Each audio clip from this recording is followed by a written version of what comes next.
la deuxième partie, c'est le couplage triangle. Un couplage triangle, c'est un couplage qui ressemble en fait au couplage étoile. La seule différence, c'est qu'est-ce qu'on doit utiliser comme connexion entre les différents bornes de chaque bobine, U1, V1, W1, U2, V2, W2, pour qu'on puisse créer un couplage triangle. Bon, d'abord, nous avons le réseau L1, L2 et L3. Ça, c'est un réseau. Ça veut dire la connexion, elle sera faite au niveau des 6 bornes là. Voilà. Sachant que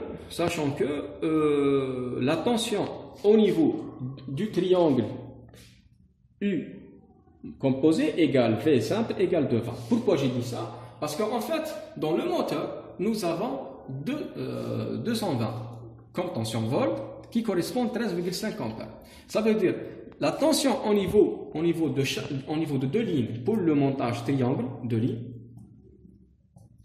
et la tension entre une seule bobine, c'est la même, c'est-à-dire 220 entre L1 et L2 et 220 pour chaque bobine, c'est la même. Tension composée, ça, tension simple.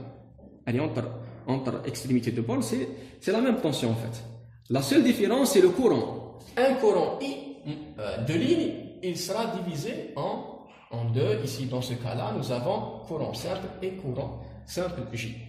Ici, on voit très bien que le courant J, qui va circuler dans une seule bobine, c'est un courant simple.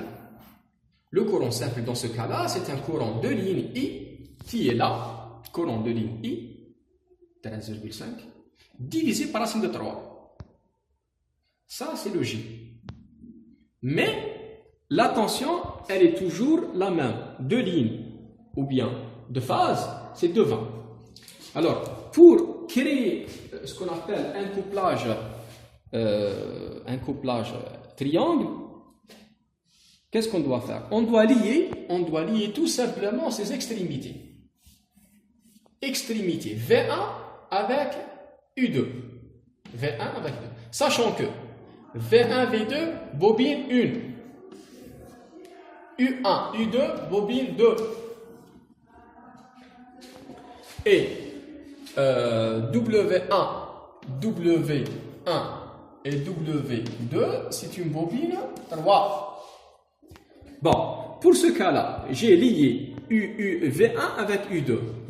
Dans ce schéma qui est déjà expliqué dans le couplage étoile, ce schéma, c'est une interface qui existe au niveau du moteur. Bon, notre moteur, j'ai déjà dit, c'est DL 2052, c'est une référence du moteur.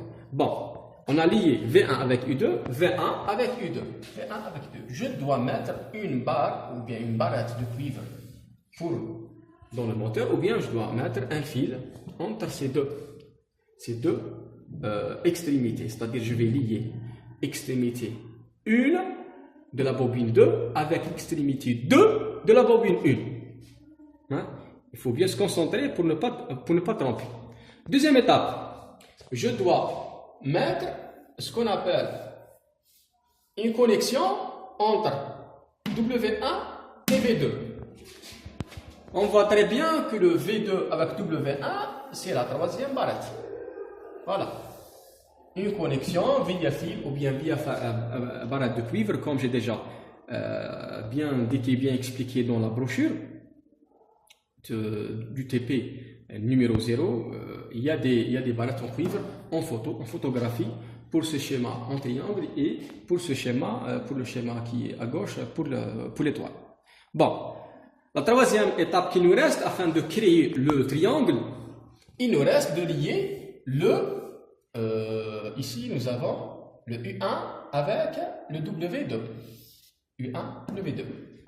Si on voit bien, le U1 avec W2, c'est la barrette numéro 1, ou bien c'est un fil de connexion qui va lier l'extrémité 1 de la bobine 1 avec l'extrémité 2 de la bobine 3. D'accord? En gros, c'est ça l'idée. C'est dans le triangle, on doit mettre 3 barrettes qui sont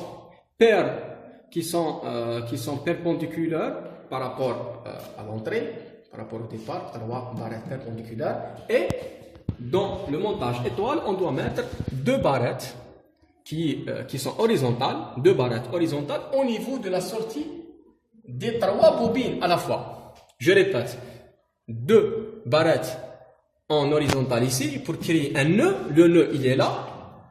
U1, U2, V2, W2. Et ici, on va mettre 3 barrettes de cuivre afin de créer le triangle. Le triangle, c'est un circuit fermé en fait. Fermé. Et nous avons l'alimentation du réseau. L1, L2, L3. Et ici, nous avons un circuit fermé. Pour qu'on puisse fermer le circuit, une barrette ici, une barrette ici et une barrette ici. Les 3 barrettes, ils sont là. On va faire rapidement. Avant de faire le couplage sur la partie pratique, nous avons aussi la même chose, 2 cas pour le réseau. Toujours j'ai dit, notre réseau c'est l'alimentation triphasée variable DL1059. C'est un autotransformateur à la base. Bon, nous avons 2 cas. Pardon, ici je dois mettre le numéro 2, K1 ou bien case number 1, K1 et K2. 220 composés, 380 composés. J'ai dit toujours le réseau, nous avons des tensions composées. Si jamais dans le réseau, vous aurez une valeur comme ça, ou bien une valeur comme ça, toujours, ça c'est simple composé, simple composé. Ça, si jamais il vous dit dans un exercice ou bien dans un travail à domicile, etc., vous aurez 2 valeurs, on garde toujours la valeur composée. Et dans ce cas-là, composé.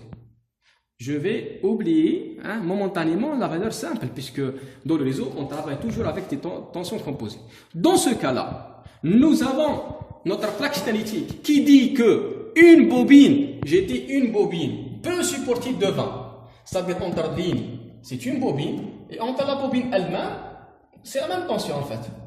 Une bobine peut supporter 2 vents. C'est-à-dire 2 vents. 220 volts. Notre réseau doit avoir cette valeur. Dans ce cas-là, je ne dois pas mettre ce réseau. Je dois mettre un réseau de 2 vents composés. Si jamais je ferai un réseau de 380, qu'est-ce qui va se passer en fait? On va détruire on va brûler notre stator puisqu'on a imposé une tension de réseau qui est supérieure racine de 3 fois, racine de 3 fois la tension dont une bobine a besoin. Voilà. C'est-à-dire si ce cas-là, c'est un cas. Ce cas-là, c'est un cas impossible. Et la raison, s'il y a une surtension.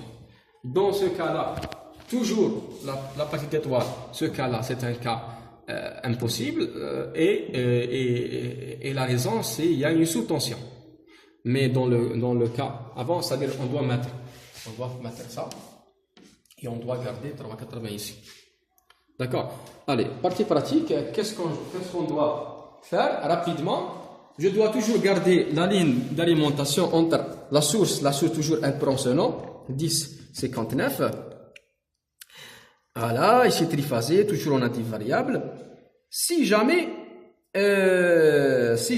on doit, dans ce cas-là, la source, on doit changer la source.